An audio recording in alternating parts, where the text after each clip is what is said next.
നമസ്കാരം.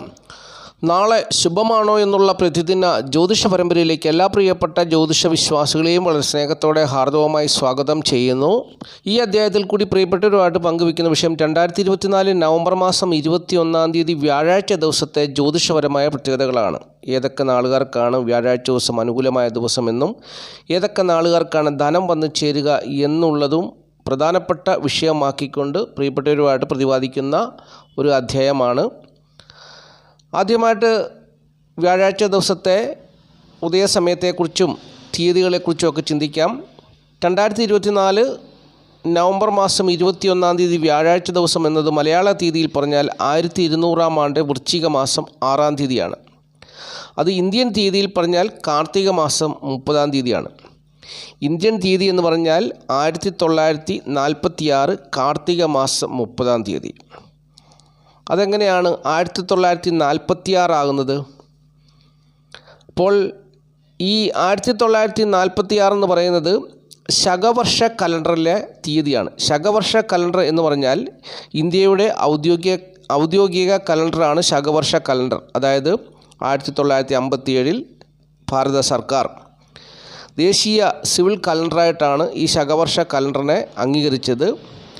അപ്പോൾ അത് ഗ്രിഗോറിയൻ കലണ്ടറിൽ നിന്നും 78 വർഷം കുറച്ചുള്ള തീയതിയാണ് അതിൽ വരിക. അതായത് ഗ്രിഗോറിയൻ കലണ്ടർ പ്രകാരം ഇപ്പോൾ 2024 ആണെങ്കിൽ അതിൽ നിന്ന് 78 വർഷം പുറകോട്ട് കുറച്ചാണ് ഈ ശകവർഷ കലണ്ടറിലെ വർഷം വരുന്നത്. അപ്പോൾ അങ്ങനെ വരുമ്പോൾ 2024 നിന്ന് 78 വർഷം കുറയ്ക്കുമ്പോൾ 1946 വരും. അതുപോലെ തന്നെ ശകവർഷ കലണ്ടറിൽ ഒരു മാസം ആരംഭിക്കുന്നത് ചൈത്രമാസമാണ് ആദ്യത്തെ മാസം. പിന്നീട് വൈശാഖം, ജ്യേഷ്ഠം, ശ്രാവണം, ഭാദ്രം, അശ്വിനം, കാർത്തികം, മാർഗശീർഷം, പൗഷം, മാഘം, ഫാൽഗുണം. അപ്പോൾ ഇങ്ങനെയുള്ള പേരുകളൊക്കെ ഒരുപക്ഷെ നമ്മളൊക്കെ ഈ സിനിമാ പാട്ടിനകത്തൊക്കെ ആയിരിക്കും കേട്ടിരിക്കുന്നത്. ചൈത്രമാസത്തെക്കുറിച്ചും വൈശാഖം, ശ്രാവണം എന്നൊക്കെ നമ്മൾ കേട്ടിരിക്കുന്നത്, കാർത്തികം എന്നൊക്കെ കേട്ടിരിക്കുന്നത് സിനിമാ പാട്ടുകളിലാണ്. അവർ ആ കഥയുടെ പശ്ചാത്തലം ഏത് കാലാവസ്ഥ പ്രകാരമാണോ അപ്പോൾ അതുമായിട്ട് കേന്ദ്രീകരിച്ചാണ് ഇങ്ങനെ മാസത്തെ ചൂണ്ടിക്കാട്ടി അവരിങ്ങനെ പാട്ടെഴുതുന്നത്. അപ്പോൾ ഇത് ശകവർഷ കലണ്ടറിലെ മാസങ്ങളാണെന്നുള്ളതാണ് പ്രിയപ്പെട്ടവർ അറിഞ്ഞിരിക്കേണ്ടത്. എല്ലാവർക്കും അറിയാമെന്ന് ഞാൻ വിചാരിക്കുന്നു. ഞാനിപ്പോൾ എന്നും ഇങ്ങനെ പറയുമ്പോൾ ഇതെന്തുകൊണ്ടാണ് ഇങ്ങനെ പറയുന്നതെന്ന് പലരും ചിന്തിക്കുന്നുണ്ടായിരിക്കാം. അപ്പോൾ ഇത് മനസ്സിലാക്കുക. ഈ കാർത്തിക മാസം എന്ന് പറയുന്നത് ഇന്ത്യൻ ദേശീയ സിവിൽ കലണ്ടറിലെ മാസമാണ്. അതായത് നമ്മുടെ ഭാരത സർക്കാർ അംഗീകരിച്ച കലണ്ടറാണ്, ഇന്ത്യൻ കലണ്ടറാണ് ശകവർഷ കലണ്ടർ. അതിലെ മാസമാണ് ഈ കാർത്തിക മാസം എന്ന് പറയുന്നത്. അപ്പോൾ ഇതിൻ്റെ വർഷം ഗ്രിഗോറിയൻ കലണ്ടർ, നമ്മൾ വീട്ടിൽ ഉപയോഗിക്കുന്ന മലയാള മനോരമ, മാതൃഭൂമി എന്നിങ്ങനെയുള്ള കലണ്ടറുകൾ ഗ്രിഗോറിയൻ കലണ്ടറിൻ്റെ മാതൃകയിൽ ആ ഒരു തീയതി വെച്ചാണ് അവർ അച്ചടിച്ചു പോരുന്നത്. അപ്പോൾ അതിൽ നിന്നും 78 വർഷം കുറയ്ക്കുമ്പോഴാണ് ഈ സിവിൽ കലണ്ടർ, അതായത് ഇന്ത്യയുടെ ദേശീയ സിവിൽ കലണ്ടറിൻ്റെ വർഷം വരുന്നത്. അപ്പോൾ അങ്ങനെയാണ് 1946 വരുന്നത്. 2024 നിന്ന് 78 വർഷം കുറയ്ക്കുമ്പോഴാണ് 1946 കാർത്തിക മാസം 30 തീയതിയാണ് വ്യാഴാഴ്ച ദിവസം എന്നുള്ളത് അറിഞ്ഞുകൊള്ളുക. ഇനി വ്യാഴാഴ്ച ദിവസത്തെ സൂര്യോദയം രാവിലെ 6:20 അസ്തമയം വൈകുന്നേരം 6:56 അതുപോലെ തന്നെ തിഥി പഞ്ചമി തിഥിയാണ്. വ്യാഴാഴ്ച ദിവസം അനുകൂലമായ ദിവസമാണ്. പഞ്ചമി തിഥിയോട് കൂടി ചേരുന്ന വ്യാഴാഴ്ച ദിവസം എന്ന് പറഞ്ഞാൽ വളരെ നല്ലതാണെന്നാണ് ജ്യോതിഷം പറയുന്നത്. അപ്പോൾ ശുഭകാര്യങ്ങളൊക്കെ ചെയ്യാൻ വളരെ അനുകൂലമായ ദിവസമാണ് ഈ വ്യാഴാഴ്ച ദിവസം. പഞ്ചമി തിഥിയുണ്ട്. ഉദയാൽപരം നക്ഷത്രം പൂയം നക്ഷത്രമാണ്. അപ്പോൾ പൂയം നക്ഷത്രം വ്യാഴാഴ്ച ദിവസത്തോടു കൂടി ചേരുകയും അതുപോലെ തന്നെ പഞ്ചമി തിഥി വരികയും ചെയ്യുമ്പോൾ വളരെ അത്യുത്തമമായ ഒരു ദിവസമാണ് എന്നാണ് ജ്യോതിഷം പറയുന്നത്. കാരണം ഈ പൂയ നക്ഷത്രം വ്യാഴാഴ്ച ദിവസത്തോടു കൂടി വരുമ്പോൾ എന്താണ് പ്രത്യേകത? പൂയ നക്ഷത്രം എന്ന് പറയുന്നത് വ്യാഴം എന്ന് പറയുന്ന ഗ്രഹത്തിൻ്റെ ഉച്ചക്ഷേത്രമായ കർക്കിടകൻ രാശിയിലെ നക്ഷത്രമാണ് പൂയ നക്ഷത്രം. അപ്പോൾ വ്യാഴത്തിൻ്റെ ഉച്ചക്ഷേത്രമായ കർക്കിടകൻ രാശിയിലെ ഒരു നക്ഷത്രം വ്യാഴാഴ്ച ദിവസത്തോടു കൂടി വരുമ്പോൾ, അന്ന് പഞ്ചമി തിഥിയും കൂടി വരുമ്പോൾ വ്യാഴാഴ്ച ദിവസം ശുഭകാര്യങ്ങൾ ചെയ്യുവാൻ ഏറ്റവും അത്യുത്തമമായ ഒരു ദിവസമാണെന്നുള്ളതാണ് അറിഞ്ഞിരിക്കേണ്ട കാര്യം. അപ്പോൾ ഈ പൂയ നക്ഷത്രം ഇനി എപ്പോഴാണ് ആരംഭിക്കുന്നത് അവസാനിക്കുന്നത് പറഞ്ഞു തരാം. പൂയ നക്ഷത്രം ആരംഭിക്കുന്നത് ബുധനാഴ്ച ഉച്ചകഴിഞ്ഞ് 2:52 അവസാനിക്കുന്നത് വ്യാഴാഴ്ച ഉച്ചകഴിഞ്ഞ് 3:37 അപ്പോൾ ഈ സമയത്ത് ജനിക്കുന്ന കുട്ടികൾ പൂയ നക്ഷത്ര ജാതകരാണെന്നുള്ളത് അറിഞ്ഞുകൊള്ളുക. വ്യാഴാഴ്ച ഉച്ചകഴിഞ്ഞ് 3:37 മുതൽ ആയില്യ നക്ഷത്രമാണ് ആരംഭിക്കുക എന്നുള്ളതും അറിഞ്ഞിരിക്കുക. അപ്പോൾ ആയില്യ നക്ഷത്രത്തെക്കുറിച്ച് വെള്ളിയാഴ്ചത്തെ അധ്യായത്തിൽ പ്രിയപ്പെട്ടവരായിട്ട് പങ്കുവയ്ക്കുന്നതായിരിക്കും. വ്യാഴാഴ്ച ഉച്ചകഴിഞ്ഞ് 3:37 മുതലാണ് ആയില്യ നക്ഷത്രം ആരംഭിക്കുക. അത് വ്യാഴാഴ്ച ദിവസം വൈകുന്നേരം വരെ ഉണ്ട് എന്നുള്ളതും പ്രിയപ്പെട്ടവർ അറിഞ്ഞുകൊള്ളുക. അടുത്ത അധ്യായത്തിൽ അതിനെക്കുറിച്ച് വിശദമായിട്ട് പറയുന്നതാണ്. ഇനിയും പൂയ നക്ഷത്രപ്രകാരം ഏതൊക്കെ നാളുകാരുടെ ജീവിതത്തിലാണ് ബുധനാഴ്ച ഉച്ചകഴിഞ്ഞ് 2:52 മുതൽ വ്യാഴാഴ്ച ഉച്ചകഴിഞ്ഞ് 3:37 വരെയുള്ള സമയത്ത് അനുകൂലമായ അനുഭവങ്ങൾ വന്നു ചേരുക എന്നുള്ളതാണ് പറയാൻ പോകുന്നത്. അപ്പോൾ പൂയ നക്ഷത്രപ്രകാരം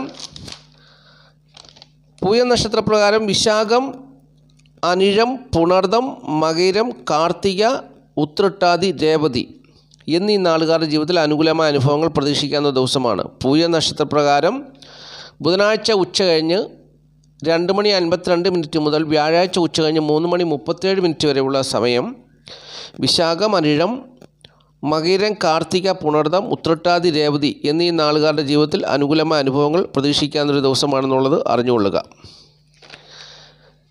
ഇനി ഈ പൂയം നാൾ വെച്ച് പ്രതികൂലമായ അനുഭവങ്ങൾ ഏതൊക്കെ നാളുകാരുടെ ജീവിതത്തിലാണ് വരിക എന്നുള്ളതാണ് പറയാൻ പോകുന്നത്. പൂയ നക്ഷത്രപ്രകാരം പ്രതികൂലമായ അനുഭവങ്ങൾ വന്നു ചേരുന്ന നാളുകാർ മൂലം, പൂരാടം, തിരുവാതിര, രോഹിണി, ഭരണി എന്നീ നാളുകാരുടെ ജീവിതത്തിലാണെന്നുള്ളത് അറിഞ്ഞുകൊള്ളുക. മൂലം, പൂരാടം, തിരുവാതിര, രോഹിണി, ഭരണി എന്നീ നാളുകാരുടെ ജീവിതത്തിലാണ് പൂയ നക്ഷത്രപ്രകാരം ബുധനാഴ്ച ഉച്ചകഴിഞ്ഞ് 2:52 മുതൽ വ്യാഴാഴ്ച ഉച്ചകഴിഞ്ഞ് 3:37 വരെയുള്ള സമയത്ത് പ്രതികൂലമായ അനുഭവങ്ങൾ വന്നു ചേരുക എന്നുള്ളത് അറിഞ്ഞുകൊള്ളുക. ബാക്കിയുള്ള നാളുകാരെ സംബന്ധിച്ച് സുഖദുഃഖ സമ്മിശ്രമായ അനുഭവങ്ങളായിരിക്കും എന്നുള്ളതും മനസ്സിലാക്കുക. ഇനി വ്യാഴാഴ്ച ഉച്ചകഴിഞ്ഞ് 3:37 മുതൽ ആയില്യ നക്ഷത്രമാണ് ആരംഭിക്കുന്നത്. അപ്പോൾ ആയില്യ നക്ഷത്രപ്രകാരം വ്യാഴാഴ്ച ഉച്ചകഴിഞ്ഞ് 3:37 മുതൽ ഏതൊക്കെ നാളുകാരുടെ ജീവിതത്തിലാണ് അനുകൂലമായ ഫലങ്ങൾ വന്നു ചേരുക എന്നുള്ളതും കൂടി അറിഞ്ഞിരിക്കാം. കാരണം വ്യാഴാഴ്ച ഉച്ച കഴിഞ്ഞ് തന്നെ ഈ നക്ഷത്രം അവസാനിക്കുന്നുണ്ടല്ലോ, പൂയ നക്ഷത്രം അവസാനിക്കുകയാണല്ലോ. പിന്നീട് പകലുണ്ടല്ലോ. അപ്പോൾ രാവിലെ ജോലിക്ക് പോകുന്നവരൊക്കെ തിരിച്ച് വൈകുന്നേരം തിക്താനുഭവങ്ങളൊക്കെ ആയിട്ട് വരാൻ സാധ്യതയുണ്ട്. അതുകൊണ്ട് അതിനെക്കുറിച്ച് അറിഞ്ഞിരിക്കണം.